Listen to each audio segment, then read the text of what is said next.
Going on, man? This is ENigma. Yeah, and this is T-Nigma, and this is ENigmas Unchained.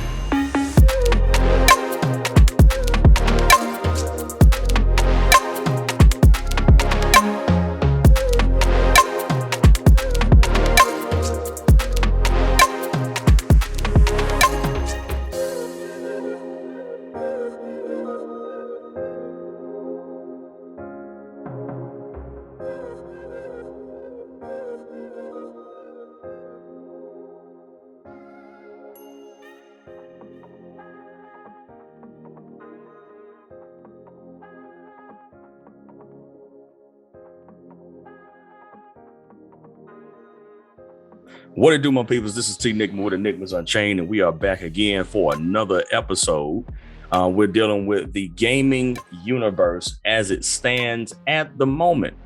We're thinking of a better gaming future, trying to figure out what needs to be done for gaming to like thrive into the next generation, so to speak. You know, so we got some things that we're going to point out as observations that we've seen happening within American, especially in American culture. In the context of how we've dealt with gaming and also with like just geek entertainment in general. But before we get there, I have two special guests that have been on here already, friends of the ENigmas. I have Matt with Geek Syndrome. How you doing, brother? Doing good, man. Doing real good. Plug yourself, man. All right, so I'm one half of the dynamic duo known as Geek Syndrome, where we review all manner of things. We are getting ready to do the review for Dune 2021. I gotta get on that. Yeah, it's great. By the way, of course you haven't watched it. It hasn't dropped. But from what I've been reading, if you haven't read the books, it's kind of weird. But we'll break all that down. So we're doing Dune 2021 review. We just did the top 5 anime. We just did what manga we're reading. And you can look forward to all type of other stuff that we got coming down the pipeline. Excellent. That's what I'm talking about, man. I enjoy y'all. Y'all always make good content. And then we also got Stills, the king of geeks. How you doing, brother? Good, man. Good. How you guys doing tonight? We kicking it, man. Ready to get in here. You want to plug yourself? Yeah. It's your boy Steels Forever, aka the King of Geeks. You can catch me on youtube.com/Steels Forever. That's STEELZ4EVR. And keep your eyes open because I haven't really, being honest, I haven't been updating lately, but life happens, bro. Yeah, but I wanted to take some time out to re-strategize like what I really was going to be doing with the channel. Yeah. So just keep your eyes open for the next 2 or 3 weeks. We got some stuff popping. Excellent. Yeah, man. So let's jump into this bad boy right here, man. Appreciate both of y'all for being on. So before we started, Matt was talking to me about his current situation. We'll jump into this real quickly about, they just dropped some news where Kimetsu no Yaiba, or Demon Slayer, as is known in English, has made so much money that it outsold the entire United States comic book industry. Now that right there by itself should like literally be sending alarms throughout the entire industry. But unfortunately, it's not. because and we're gonna talk about that real quick. So, we all grew up on comic books. We all grew up on the cartoons from the comic books because like if Spider-Man dropped, I'm 37, so like in the 90s, even before me there was Spider-Man movies and shows, stuff like that. But for me, it was Fox Spider-Man, show was fire. It only had 50 episodes, like 49, 50 episodes, but I was glued to the screen for each one. X-Men, Silver Surfer, wasn't that good, Silver Surfer, but it was pretty though. It was pretty though, for its time. But a lot of the things that really pulled us into gaming geek culture came from comic books. For the American fan. So, we had anime and things like that, absolutely. But comic books was like a through line for a lot of geek influence. Whether or not you survived that at school, you just had to fight. Like some people, oh, you ain't supposed to be reading no comic books while you're in school. You scrap, so you fighting for that. but all my life I had to fight. All my life. Not now, I'm like y'all got it easy, man. Y'all can wear a Marvel shirt and nobody don't question y'all masculinity. You know, but on the real, so from just to give you a quick background, because I want to read it for you real quick, like the actual amount of money that Kimetsu no Yaiba made, and it is mind blowing. I'm talking about like they're making enough money for like that trounces a Marvel movie for the most part. Like it trounces multiple Marvel movies.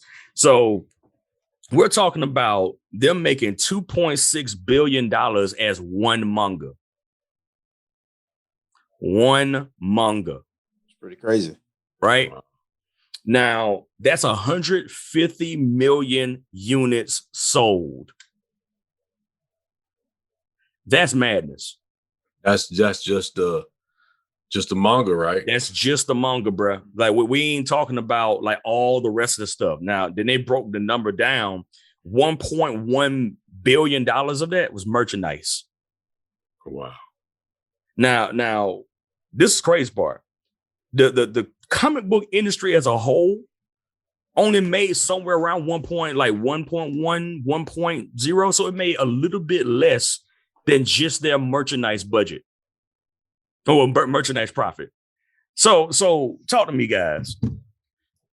What happened to American comic books that really started all this foolishness? Because like it ties into the geek genre that we're starting to see that is creeping over in the gaming now as well. You know, so what have you guys identified that is just like that you like, okay, this is gonna kill this industry? That you get, and like you could be as candid as you want. Nobody ain't coming for you after you say what you want to say. So yeah, so what did you see? I would say there's two things. It's two things, and I think that's the biggest issue with American comic books. Is one, the inability or the unwillingness to adapt to a different structure. Absolutely. And the second thing is you use, well, how can I properly say this? You use false narrative or you use shock narratives as your story driver instead of actually having a story drive your comic book. Absolutely. Now, when I say shock narrative, and we'll start with this part first, is okay, look what happened with Superboy. Not saying it's a bad story or nothing like that, because I'm trying to catch up. I read the comic book. It's terrible. Right. Yeah, they just dropped it like a day ago. I read it on Comixology. It is literally. I'll get to it when you finish. I'm sorry. Go ahead. But it's bad. So your first assumption was correct. It's a terrible comic book. You have a terrible story that you're trying to push forward with a shock or some type of shock storytelling, and that's not just in Superboy. That's probably in about, let's say, 85-95% of the comics in the past 15, maybe 20 years. That's bad. That really is bad. You know, like DC, we all know they went through a murder phase when they killed everybody. You know what I'm saying? That happened. Marvel went through their little phase where they didn't know what they were doing. You know, that's all like, it's like shock. It's like shock storytelling. Like, okay, like Green Lantern. I love Green Lantern to death. What do we do in like the fifth, Kyle, especially Kyle Reiner? What are we doing like the fifth comic book with Kyle Reiner? We kill his girlfriend and stuff her into a refrigerator. This is like legit. I'm not making this up. Yeah, he's not lying to you. Yeah, it's just like shock stuff, and then the unwillingness to adapt to change. Comics, every media that we consume when we're young should have evolved or grew up with us, or how they present the story, or even how they deliver it. Yeah, the reason why people are like manga so much is I could get about 600 chapters or so forth, especially on like the big guys, that tell one complete coherent story from beginning to end. Mm-hmm. Comic books are too fragmented. They're too fragmented. You know what I'm saying? That's a fair point. Like, how can I put it? And it's okay if you're pumping out Long Halloween every couple of years. It's okay if you're pumping out like the Wild Hunt every couple of years. You know what I mean? Yeah. But it's just fragmentations, but it's not good. You're not getting those good true stories that we got back in comics heyday. So there's a lot of problems. I don't think with anything American, it has, once again, an unwillingness to change, and it lacks the ability to change. So I don't think there's anything that can be done to actually save it at this point. Yeah. But with DC partnering with Webtoons, which is probably the most shocking thing to me that came out of fandom or whatever you want to call it. Yeah. That's a sign. That's a sign that there's a shark in the water. There's some danger there. So, think about 10 years ago, DC would have never done that. Never. Never would have done that. Absolutely. How about you, Stills? What you got? Well, I agree with Matt. I'll spin it a different direction. I remember, I think sometime last year, you had it was on a podcast where we were just talking about the death of Saturday morning cartoons. Yeah. Like, just as cartoons and, basically cartoons is a subway to sell action figures and comics basically to say like they all tied together. And I think like years, like 15, 20, 25 years ago, when they killed off Saturday morning cartoons and weekday after morning cartoons, it left a real big hole. Like there's like this newer generation don't really know about that kind of stuff. Like we take it for granted because we grew up in it. Yeah. Like, what I'm saying? Like, so there's always been a Spider-Man, Thor, Iron Man. But you think about like, Saturday morning cartoon gets ripped, and then you get weekday cartoons get ripped. Yep. And then you get a whole generation of Nickelodeon. Yeah. Like, just keeping it real. Like, so they don't know what Iron Man is, and they don't know. And then, and then that starts to create a problem. If you're a writer, well, I ain't gonna say the writer, but if you're in the business, like, they always thinking like, how can we get a new person? Where with me, it was different because, my dad introduced me to comics. So it wasn't like they had to start over for me. Yeah. It was like my dad sold it more to me. Yeah. In this generation, especially in America, like I think America is just going through like a identity crisis. Like they don't. Yes. You know what I'm saying? Like, because I agree with that. because you got like a generation of kids that just don't know. Like they just don't. It's not their fault. You know what I'm saying? But if you don't know who Iron Man is or the X-Men or none of that stuff, you just don't. Yeah. Now they're just trying to cater into like, how do you bring these kids that's now 21 years old, 30 years old, like how do you get them to read comics? Like, you don't. We're getting older. Yeah. So I'm not buying as much, or I might just have, not saying just me in general, but just me as an age range. Yeah. How many guys my age really still buy comics? You start as you get older, the age range, like the number of people my age starts to decrease. Yeah. And if you don't have a younger influx, then it just starts to become harder and harder to sell. Yeah. And now they're real desperate. Yeah. I agree with you, man. I mean, like, so to add on to what you both said,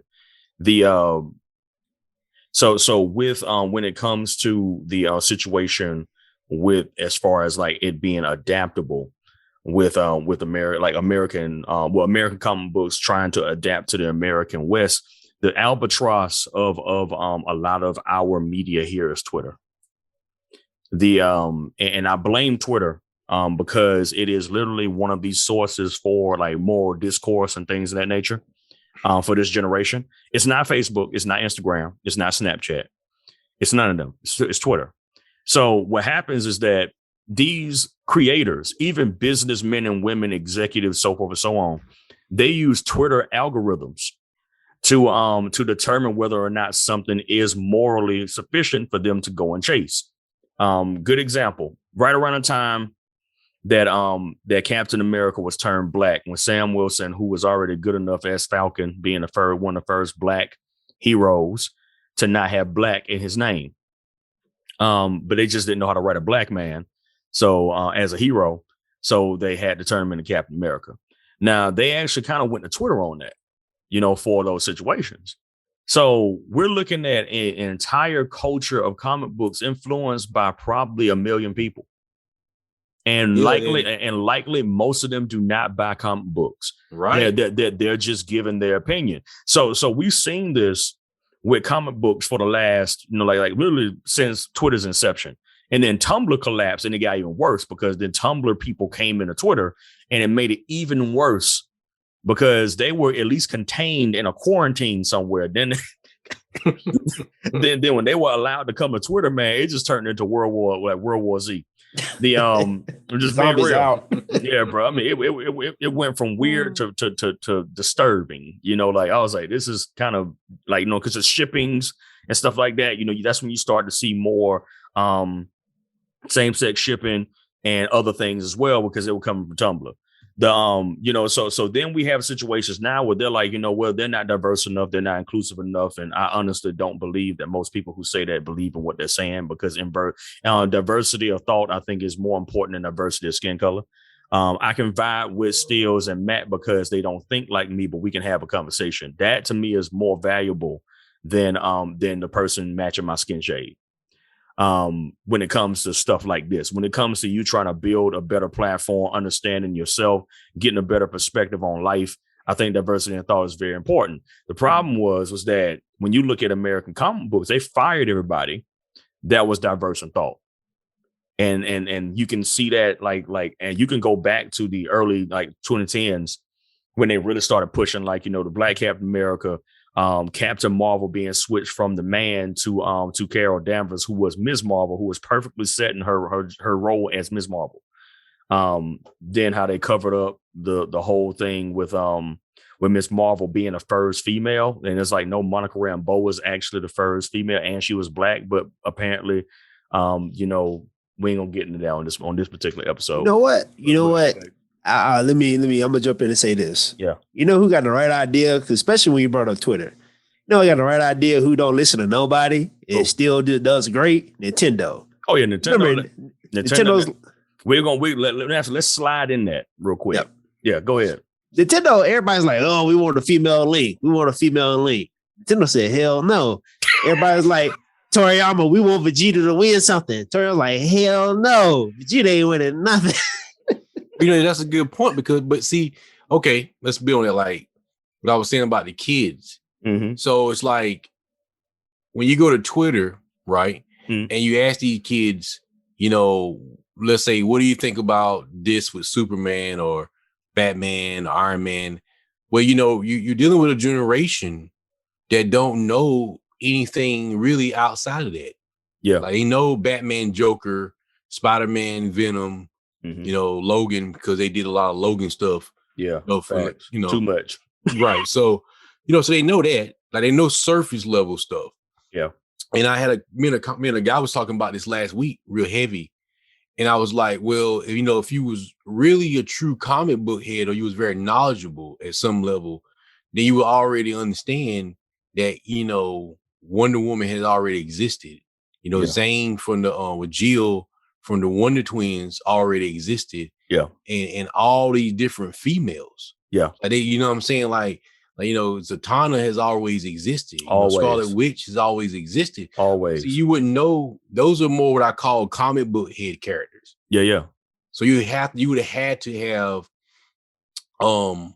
like really read the comics. Yeah. Or, you know, back in the day, like they did a really good job with the X-Men. You know, where they kind of like, it wasn't per se comic, but they did take a lot of the characters. So you did get Rogue, and they would introduce, you know, more and more characters into the. Yeah. I mean, like, look, X-Men like single-handedly contributed about half of the females from Marvel. I mean, like their roster was big. You know, you had Madeline Pryor, Jean Grey, Emma Frost, Amuro Ray. Not Amuro Ray. That's Gundam, Trevor. I'm thinking about like Gundam just slipped in my brain, bro. But what's Amuro? I know it's not Amuro. What is her name? Aurora Monroe. Yeah, like Storm. Oh, yeah, okay. Yeah, Storm. there we go. I know it started with an O. I'm like, come on, Trevor. You know what I'm saying? You got that. Then you got folk like what's her name? She had the bone marrow, you know, she had the bones, you know, to come out her body. You know what I'm saying? Like the list goes on, and all of them were mad interesting. But for some reason, like you said, it's like selective amnesia, even with the creators in this generation, when they keep coming out saying we have the first female such and such. I'm like, no, you don't.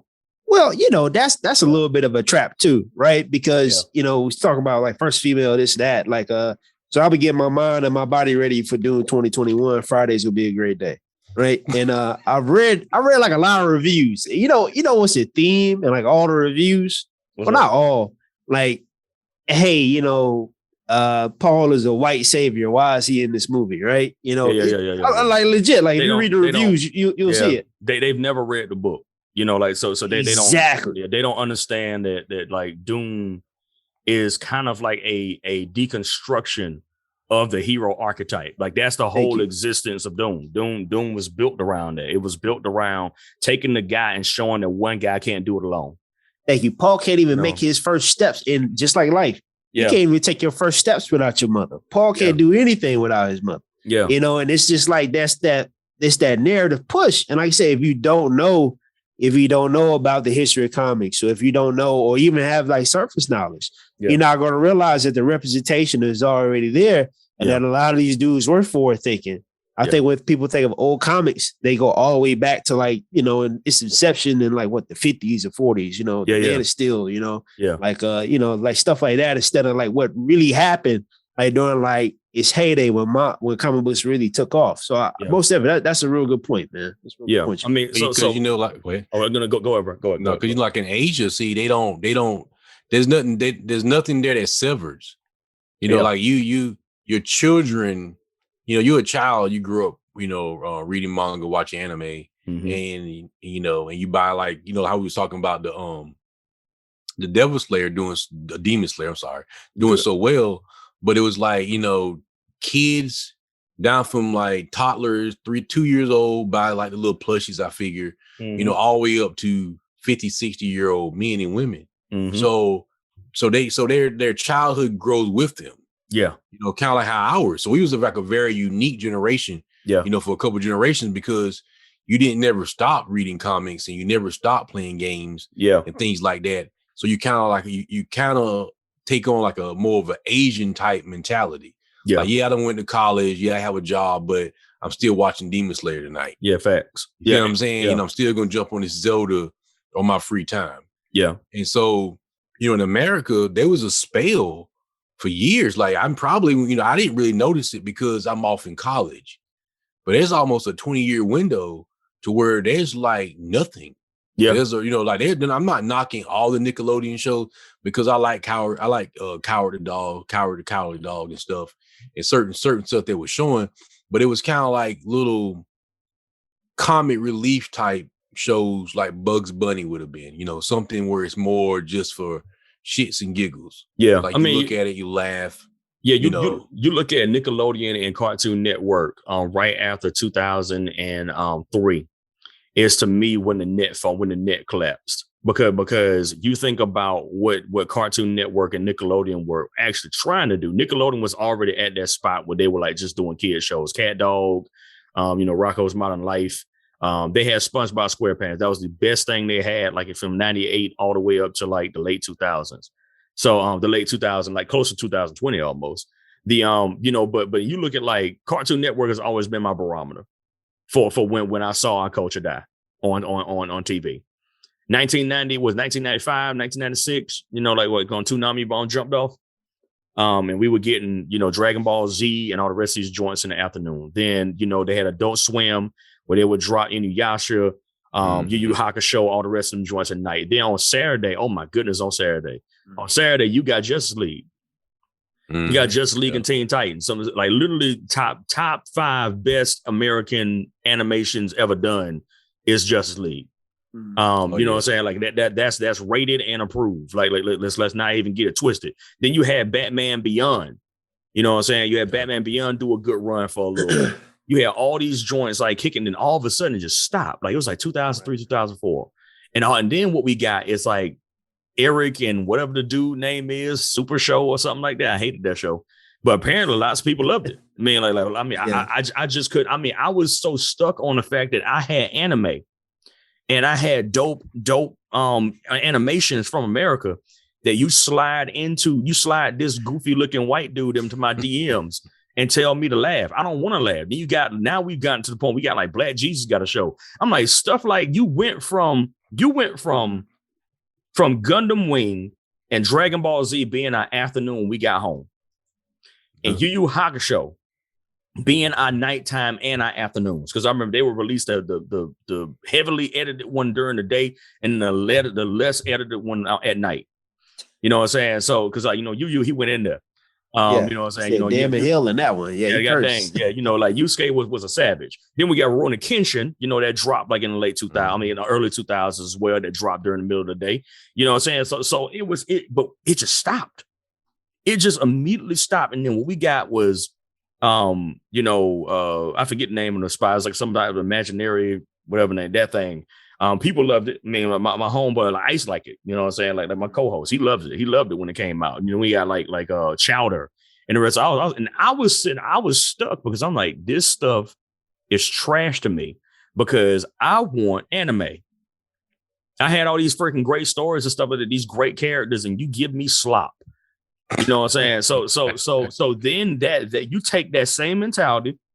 When Nickelodeon went through all them years of trash and they pop up and give you like literally the GOAT animated show of all American media, Avatar. Yeah. Like literally the GOAT. Like there's no disputing that's the GOAT. Like when it comes to an animated show in America, like that's number one. Then like we got that for like 3 years, maybe 2-3 years, right? Then we got Korra, which is like a distant and long number, like 105 or something like that. Yeah. Yeah, like, that's what I'm saying. True. Yeah. Just like it's nowhere near the original Avatar. But I think Korra would be good if you never watched the first one. Yeah, facts. I think that's the problem. If the first one never existed, Korra would be in probably like the top 50. But because Avatar: The Last Airbender exists, the mere existence of it pushes it down by additional 50 spots. Because I mean, you like good. Avatar is probably like Jesus, like one of the greatest cartoons of all time. Like, facts. It's up there. Like facts. You have to really, it's easily in the top. It's easily top 10. Yeah. And then arguably it's easily top 5. They'll say like right now, man, it rides number 1. Like it has not been moved. It has not been moved from number 1 spot. Like there hasn't been anything that has retained and also built a lore that reinvests multiple generations. We haven't seen that in years. Yeah. Right. That's what I think is odd because I was saying because it's that gap we talking about. It's it's a huge gap in there to where it's like, not jumping into the gaming, but it's like when you look at it from a distance, like when you look at the cartoons, right, and that'll be around the same time as the 360 coming out. Yeah. Up in there. And 05, 06, yeah. Yeah. And so now you don't think about it. But if you was like 8 years old, and then you look at 7-8 years in the 360 and another 7 years of Xbox One, and you're looking at that kid is 20 something years old. Yeah. If not older. And so you got a generation, they're not like us. They're not, you don't come from Nintendo, all the way through. You don't get to all the way through. Yeah. So it's cool to come all the way through and get COD or Halo or online gaming. Because you get the whole picture. Yeah. But when you get to the Xbox One generation, you get that COD. And then it's not about COD being bad. No, it's just about don't know. That's all you know. Yeah. Right. That's all you know. Yeah. So now they don't know what to do. That's that's one of the problems I always figured with Xbox had. Like it's the culture thing. Like, how do you even sell American comics anymore? Like, you can sell it to Trevor, Bobby, and Matt, but how do you even sell anything outside of Batman to 2D keep like, how do you get them excited? Right. Well, even that because of the hard stance that a lot of American comics have made to not even write comic books for children anymore. And they're like pretty much writing soft porn. Because you think about about what Tom King did to Batman, pretty much emasculating the Bat. You look at like what Superman what's happened with John Kent, who was the son of Superman, son of Kal-El, who is Superman right now, coming out as bisexual, but he's pretty much gay. Like it's like there's no female nowhere near him. There's some pink haired Asian dude that like I read the first comic book, so y'all can hate all y'all want. I read it. It is not good. They go to visit John, Ma and Pa Kent, and Ma and Pa Kent is sitting there happy, and all of a sudden their house blows up. But it's funny though, because the whole argument against kids watching certain things is like the main thing that they want to write about. Like, and I'm old school. So in my mindset, like I don't really come to comics to really see relationships. Now, if it's like if you did the old X-Men show, right? Like like everybody knew Scott. Like Scott was in love with Jean Grey. Yeah, they get married in the show. They Right, got married, and Wolverine was like, getting his behind whipped the whole time. Right, because he liked her. That was me being a child. I knew I could figure that out. Yeah. But I didn't really care. I thought it was cool that that sometimes the character would have somebody they cared about, like because that's just being normal as a human, But I didn't really want that to take prevalence over Apocalypse or Sinister. Fact. Like that wouldn't really. I didn't watch the show for romance. Yeah. I really watched the show, what I'm saying, for the action and the imagination. Exactly. Some of the other stuff, and it seems can you say that again for the people in the back? How you say you didn't watch it for what? Romance. You ain't watched for romance. This ain't soap operas, bro. I mean, it could be soap opera-ish, with drama, but we ain't watching this to watch no love story. We watching it because we want to see somebody get it behind. Yeah. But see, that goes back to what Bobby said earlier. Like, man, how in the world could you sell an American comic book to somebody when you have no substance, right? It's like you can't sell anybody on the villain anymore because nobody knows anything about the villain. Yeah, bro. Let me mess you up. So in the Superman first comic that they released with John Kent and his Asian boyfriend with pink hair. After the house blows up, it's a black girl with her head shaved on, where her hair shaved on the right side. You already know what that means. Pretty standard stuff. Yeah, like that standard edition. No ideas at all. It's the safest way to write a person, say they're rebellious, is to shave off a part of their hair, especially for a female character. It's one of the lamest tropes that we got right now in every form of medium. Now, here's where it hit, bro. So after Mom and Pa Kent house been blown up, they stand up just smiling. Oh, everything's okay. Everything's fine, guys. Everything's okay. Everything's all right. It's just a house. It's just a house, like it's a I house. didn't spend my whole life. building this thing. I'm cool with it. On this farm, Yeah, it's just a house, you know what I'm saying? On land that my family slaved over to like keep. And then also we had to raise a superhuman here. I'm cool with it. It's all right. It's all gravy, And what's crazy is we got insurance on it, What's crazy to me, like, is afterwards the truck was still intact, and Martha and John Kent could just walk out like of their own volition, though they were pretty much in the center of an explosion and them being like close to 80, right? Now, then on top of that, there's no consequences for any of this stuff. You know what I'm saying? So there's no consequences for this particular girl just blowing up their house. Green Lantern just shows up, puts her in an orb, and takes her away. And everybody's still like, "Hey, I like you a whole lot, Superman. I like this Superman a whole lot." I was like, "What did he do? He didn't even do anything." So there's no stakes. There's no villain. See, and I'm gonna say this. We're gonna go to video games now. What makes this even funnier to me, at least, they have this version of Superman standing outside with a environmental climate control, poster. Now, isn't there a villain called Weather Wizard that can actually make that makes the storms and rains and snow and blizzards? Doesn't Superman have freeze breath? That's too deep. He could go all the way back to Antarctica and just freeze the stuff back over. Hey, Trevor, I'm gonna have to shut this podcast down. You make too much sense, man. You can't we gotta shut this down, man. I'm saying like Weather Wizard had a whole map of the planet in him. He zapped one side of the planet. Like, he can make blizzards happen for a year. Why not just do that to the polar ice caps and get the whole thing frozen back, rather than standing outside with a goddamn poster talking about climate? Like, there's only plan B. This is a multiverse. What are you talking about? There isn't no plan. There's no planet B. There's planet like AZ. It's a couple planets. We got at least three more. When you do stuff like that, it's so tone deaf to the universe that you're in. Because you have people that literally could actually make solutions for that within a day. Superman literally could do this in a day. He could fly to Antarctica and say, "Oh shoot, I see these glaciers actually," and just blow for like an hour. And the problem is pretty much solved. He could go up to the Arctic, do the same thing, steal the Weather Wizard's wand, and have a snow and wind and stuff blowing on both sides. And boom, we have no more climate issues because they have the powers to fix it. And he outside holding doggone sign up with his boyfriend with pink hair. But that's what I'm trying to say. There's, like you said, there's no villain. There's nothing at stake. and you go out of your way to make the heroes so god awful weak. Like, what's the point? Okay, like I forgot what I was playing. It was Xenoblades or whatever. So I'm playing Xenoblades or whatever, and it gets to the point where one of the bad guys is a Holmes, a human. You're like, oh, he a Holmes, we can't fight him. If you don't kill this dude, man, if you don't slap this dude in his face, and like you have other forms of media, they're like, oh no, he one of us.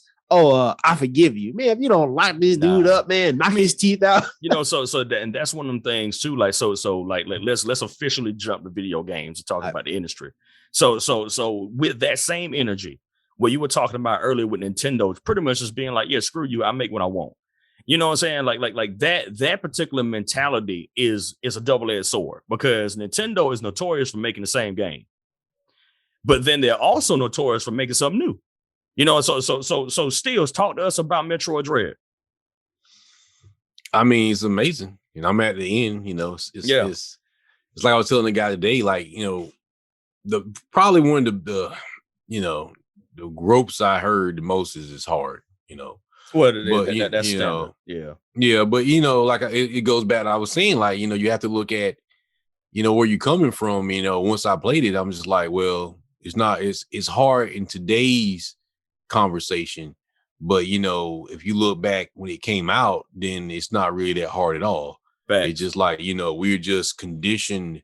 Like, we don't. One thing that's cool about Nintendo, and I give them a lot of hell. So this is one thing I do appreciate about that they kept that fun gameplay element is more important than story a lot of times. Like if you play PlayStation, you're getting more of a cinematic feel to the game. Which I would honestly say, just to throw this in there real quickly, and I don't even believe I'm about to say this, but it's the truth though. I'm probably more partial to having a better gameplay experience now than actually the story, because a lot of the times now, which will be my lead in when I talk a little bit later, is that the messages in the story now are dictated about what's actually happening at the moment, which to me causes a detriment to the game. But continue, bro. Yeah, but I'm not gonna spoil it. Like, if you have a Switch and you haven't played it, like, even it's one of them. It's really good. You don't necessarily have to play any of the other ones, obviously. Yeah. But yeah, it's like, even it's a perfect mesh of what you would consider. It's kind of like, I always say, like, let me I'm rambling, but I always say America, right? If you take Xbox and if you look at it, they try to be Nintendo. And because what they're trying to do is they're trying to say, hey, playing games is fun. So you don't necessarily need 1,000 hours of story. Mm-hmm. You just need really fun gameplay, and that's better overall than just having a story to watch. But it has to be done in a certain way.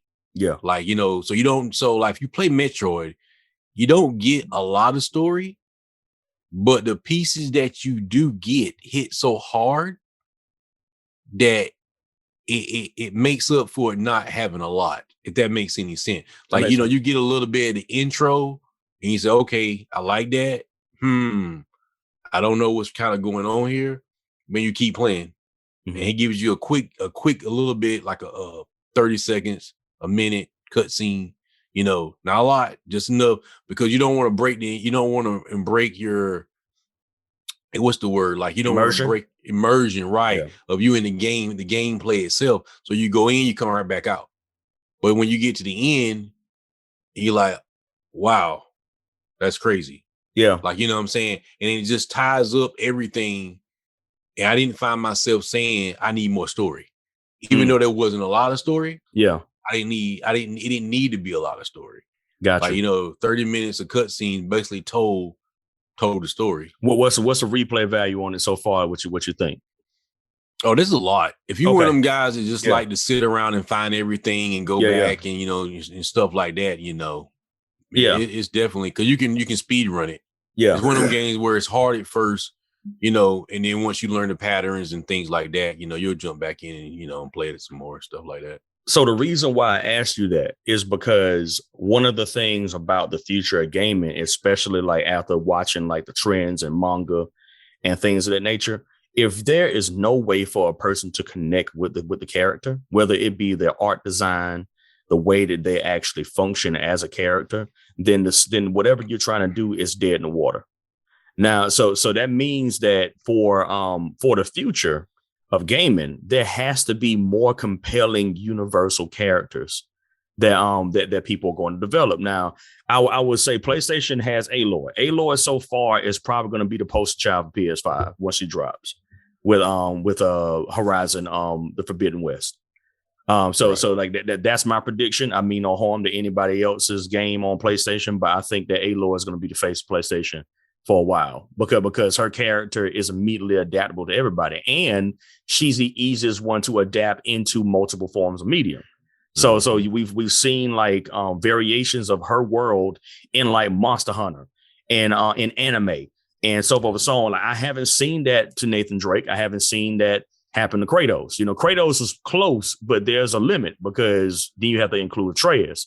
And that's not a bad thing. I like the character Atreus, but you do a 2-person package deal, you have to like kind of package them together all the time. But I think that Aloy has more. I think she probably has more years because of the story and because of how open the story is, and also because the game was fun, and it was something that like I remember like demoing that, and people could just pick it up and play. It wasn't like God of War. You got to be in there. I mean, it's real. God of War, boy, you had to be invested, because you had to learn how to use that Leviathan X. And that was already a chore. What I'm saying? Getting to that and then like, okay, well, I got to throw it this way. I do this. I'm not saying it's a bad thing, but I'm just saying, like for an average person picking it up, they're like, nah, bro, I don't want to do that. But you got to be super invested in that. Yeah. Facts, what I'm saying? But just switching arrows, on with Aloy and just smacking the dude with a rod, that was like with her spear, just doing that wasn't that particularly difficult. So it was like, one of them things I was like, she probably got more legs in her. And Metroid is one of them situations that Samus has been around for so long that you can't shake the fact that she is a forever mascot of Nintendo. You can't shake that. She's timeless. So Nintendo always knocks it out apart because what they do, they sacrifice the cinematic feel for a character that will be timeless. They don't make generational characters, which I think is what both sides have done wrong. With Xbox and PlayStation, they have not really made a character. Like, there's not a game on PlayStation right now that has survived every single generation and has always been a proponent as a face of the genre without it actually being a hiatus. You know what I'm saying? So like people would say Ratchet and Clank, like, nah, you gotta remember they dropped Ratchet and Clank because Insomniac left. And then they finally picked it back up in what was like 2015. You know what I'm saying? So, but it wasn't one that was a remake. Yeah, it was a remake, and that it didn't boot up with the system. So they don't have a mascot that's from PlayStation 1 to PlayStation 4 without there being interruptions. Nintendo has had the same faces since the 80s, consistently the same every single time. To where if I say Mario, people know exactly what I'm talking about. I don't even have to say nothing else. With PlayStation, I have to figure out which one I'm talking about. I'm gonna throw this in there. I'm gonna throw a curveball because like it's a while ago, I had a conversation with a friend, and I was telling him that this was back when Death Stranding came out, right? Okay. And I told him when I played it, what I felt from it was what's the way? It was special in a way. Mm-hmm. And I told him, I said, it reminds me of something that I'd have played as a child, like as a early teenage child that would have got labeled classic. Mm-hmm. I said, but you don't get classic games anymore because everybody's not on the same page anymore.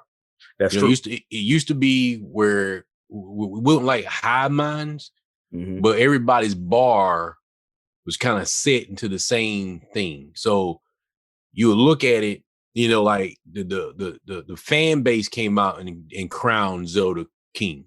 Yeah. You know what I'm saying? Like crown Mario, kind of like what you were saying earlier, like we crown Mario the king of platformers and say, oh no, hold up, Mario, Sonic's right on you. Yeah. You know what I'm saying, and Zelda and Final Fantasies and these games like that, and Resident Evil. And like when we get, to where we at now, it's kind of like, you see great games, but it's like the one-offs. Right. Right. They're one-offs. Yeah, nothing. Yeah, I agree with that. The one-offs. Like that's we're in a generation of one-offs where like the game is dope for maybe 2 games, and then after that it's like, all right, we're done.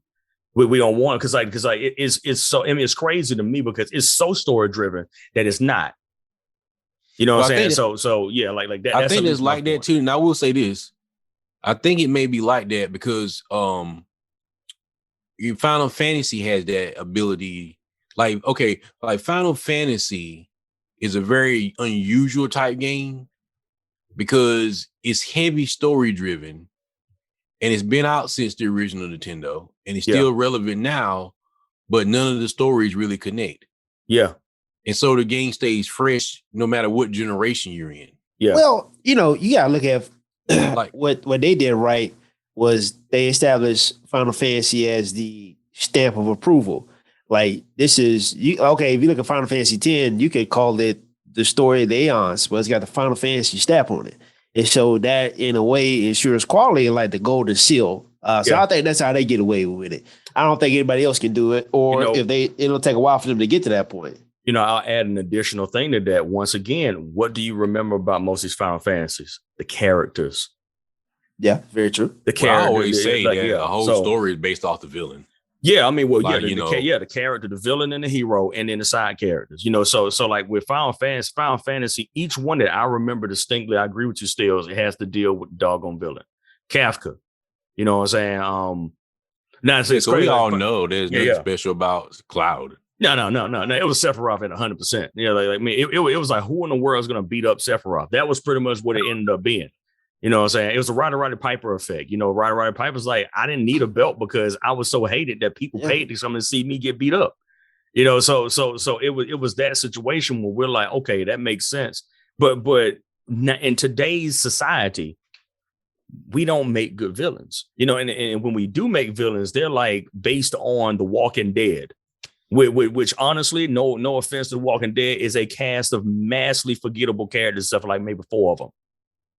So like I said, they're one-off characters that you can get and then they're gone. And it's here's this guy, he's coming to replace him. So versus you actually like, nah, man, like so like that's like let me do a quick field test real quick, especially if we all play Final Fantasy, right? Kate Sith, what's the first thing you think about when you hear that name? You said Sith? Kate Sith. Oh, Despair, I hate that character. So why did you hate that character?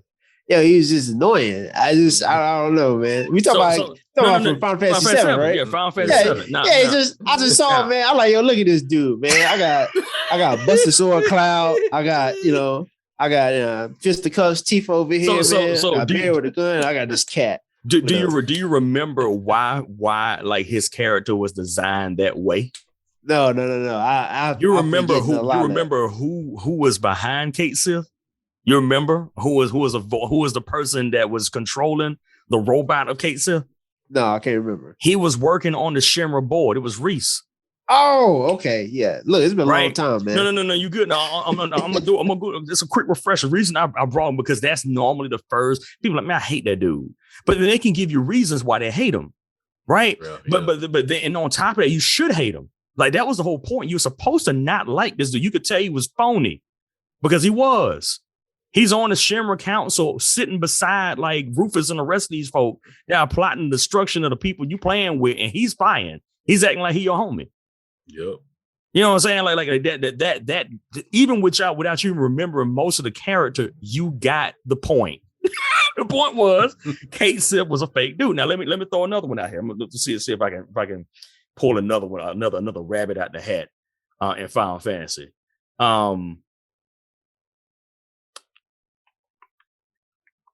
Zidane.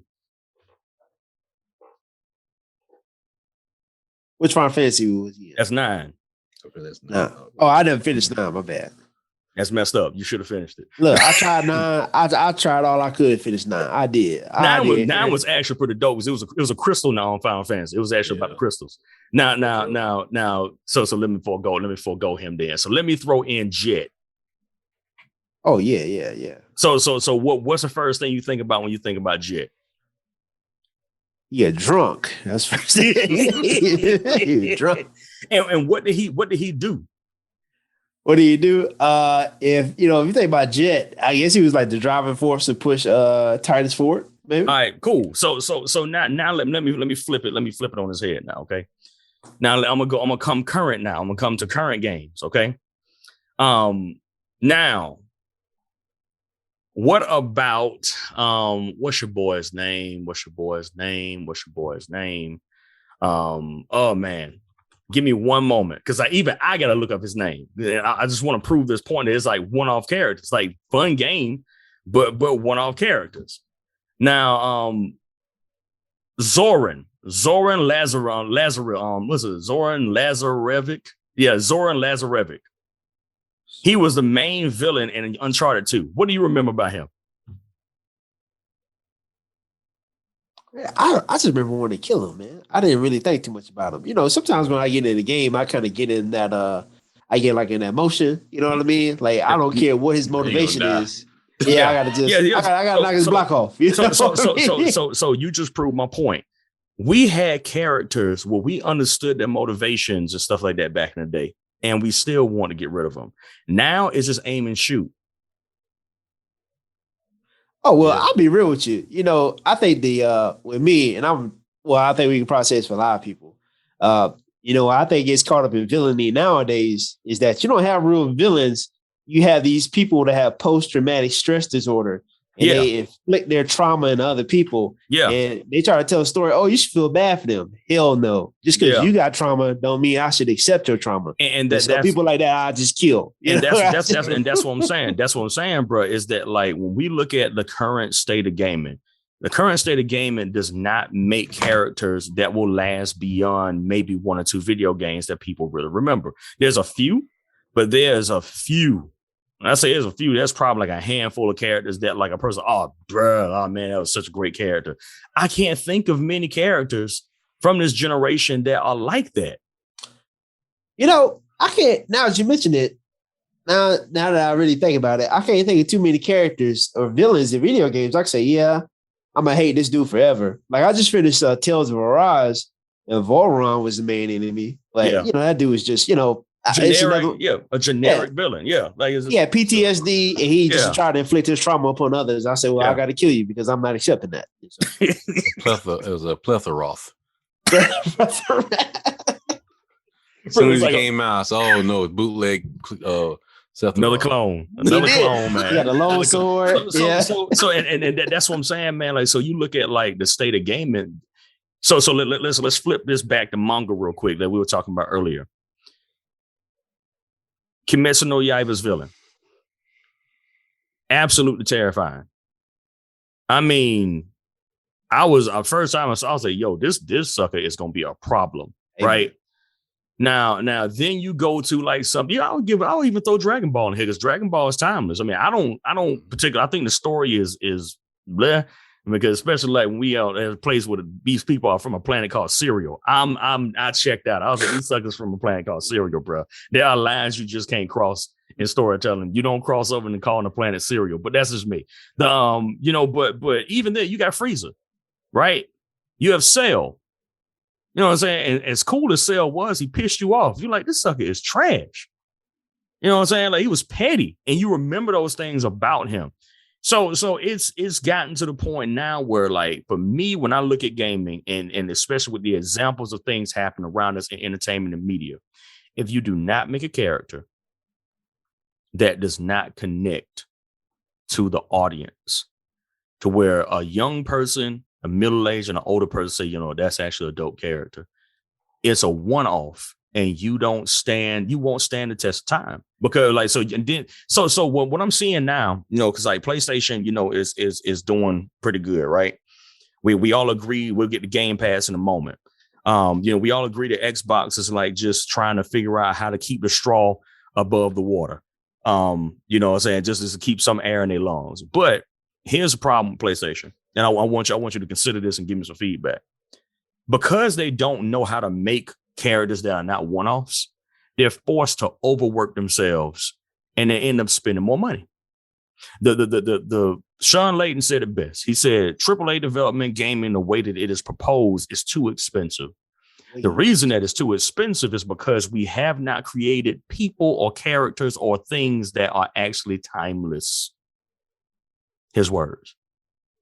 Now, how do you guys feel about that? Do you think that like us getting all these games from PlayStation, which is dope? You know, I'm not gonna say it's not dope, but there's an underlying symptom of them not being able to create characters that don't work. So they're overworking. And they're spending more money. They're spending like surpluses and money while Nintendo's like, yeah, y'all had that. Here's Animal Crossing. Well, yeah. Look how much money that did. Exactly. You know, that was it. During the pandemic. Look how much money that did. During the pandemic. The height of it. Look, what happened with Nook, man? Tom Nook. Tom you went on the island. Tom Nook became more famous than any video game character the entire year. If somebody put a picture up of that dude, you might get enmity, you might get love. You don't know what you're gonna get, but you're gonna get something out of people. I gotta pay this raggedy ass squirrel some money. I don't want to do that. Raccoon, excuse me. I don't want to be smirching like that. Raggedy ass raccoon. You want how much? I always say they need to do a South Park episode where like Tom Nook comes visit Mickey Mouse. You know what I'm saying? Like Mickey Mouse is in the office counting his money, and Tom Nook, and he's like, but Mickey acknowledges him like, Tom Nook. the baddest on the other side of the Mississippi. You know what I'm saying? Just yeah, I mean. Tom Nook turned me into my pops. Why does light bill so high, man? How many berries you want, Tom? Hey, why is this so high, Tom? And that's what I'm saying, man. Like this situation, they created a character that resonated with multiple generations. Right. When's outside of like Ratchet and Clank, it came out. It was, I mean, I'm trying not to be mean about this, but I'm just being real. It joint dropped and it faded out just as fast as it came out. I don't hear anybody talking about Ratchet and Clank anymore. Right. I don't hear nothing. See, the problem with another double-edged sword, and you kind of touched on it earlier, is that Sony is really good at dropping summer blockbusters or fall blockbusters. They just have 2 or 3 really big hits, and they hit so hard you're just enamored by it. Because cinematically they're beautiful. The gameplay is always great, and they do provide you with the character that you can latch onto at least for a moment. But once again, the blockbuster format is only long-term sustainable, at least money-wise, in the world of the box office, where you almost have no budget. Or, the thing about it is with some of these games, with the money they're putting in these games, you can fund 4 movies and have a higher return in the long run. Yeah. I think that's why Sony is focusing more on the Marvel stuff now, because no matter what we say, Nintendo has a formula. Mario always has a foundation. I like the Xenoblade series. Xenoblade has a foundation. So where you're not building this game from like the ground up, you already got the bricks on the ground. So it makes it easier. So with the acquisition of Marvel, we got Spider-Man. That Spider-Man framework, they can make 5 Spider-Man games before people are like, okay, that's enough. Absolutely. And what even what's crazy though is that like because you're dealing with the Marvel universe and the Spider-Verse, for the most part, you could do what you wanted by just swapping out Peter Parker with somebody else because they have so many other versions of Spider. So let's say they like everybody's done with Miles Morales when they come off the top mountaintop with Miles Morales and Peter Parker, right? You still got Ghost Spider. It's in the Gwen Stacy version. You could do a doggone video game off that. So what happens is that Sony bought into mindshare with Marvel for the most part with video games. So they don't have to create characters because there's like, how many years now? About 60 years of character development. So all they got to do is glean from that, and people are already emotionally invested in that. But outside of Kratos was like, to me, like the standard bearer for this. Outside of Kratos, what other character really pulls you in when you hear his name or her name that you're like, yo, dang, yeah, I feel that.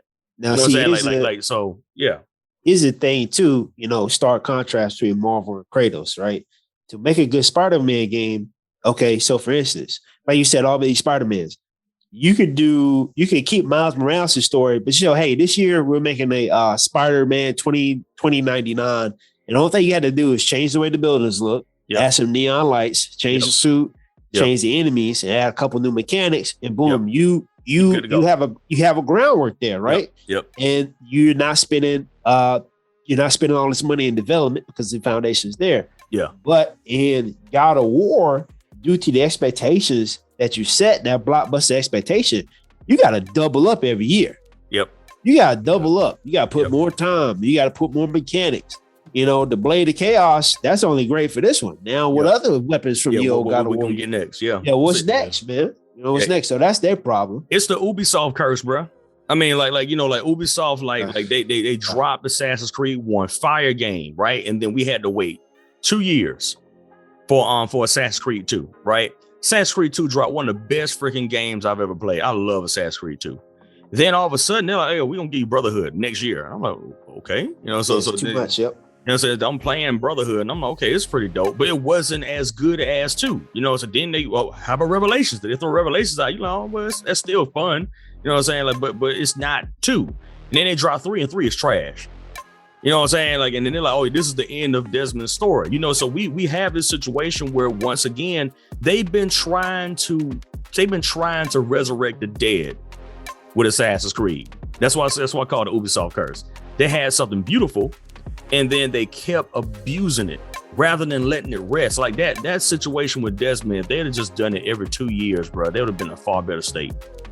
But because they got greedy, and because those bills got higher, which we'll talk about in a moment, those bills got higher, they ended up having to keep like, oh, we got to figure this out. We got to go and do this. We got to add, we hired this whole historical team to go out and do research and stuff like that. We got to keep that going, which is not a bad thing, but you have to think about cost.